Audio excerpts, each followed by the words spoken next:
What's up everyone, and welcome back to Weird Stat Wednesday. If you've ever been a fan of a playoff team, then you probably remember a guy like Trent Grisham here.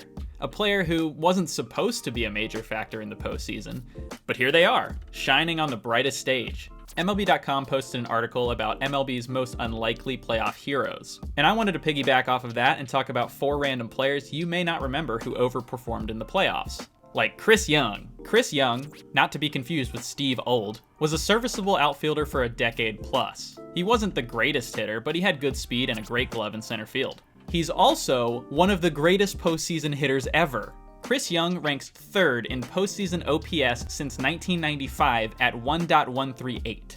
Although I will preface that by saying it was in 60 plate appearances, it's still damn impressive and also extremely bizarre to see his name up here with Barry Bonds. He holds claim to one of the most impressive single series performances of all time in the 2011 NLDS. He slashed .389, .450, .944, 7 for 18 with 3 homers in 5 games, but more importantly, he made one of the most amazing catches in playoff history in Game 5.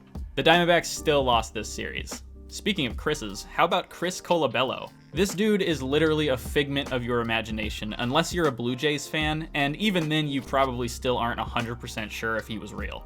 This guy just showed up in Toronto one day and started raking, and just as fast as he came in, he was gone. But seriously, an .830 postseason OPS as a waiver pickup? Well done, Mr. Colabello. The Giants teams from 2010 to 2014 had some incredible postseason pitching performances. Everybody knows about Mad Bum's dominance in 14, and before him it was big time Timmy Jim.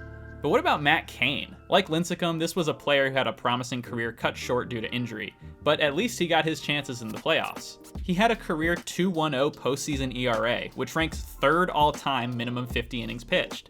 He also started the Game 4 clincher in the 2012 World Series and pitched 7 innings before the Giants eventually won in extras.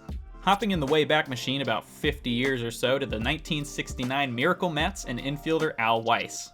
Weiss only appeared in 2 playoff series in his career, both in 1969, which is a little strange because he shouldn't have been anywhere near a playoff roster. Which is fine, he was a utility infielder with a solid glove, so it made sense.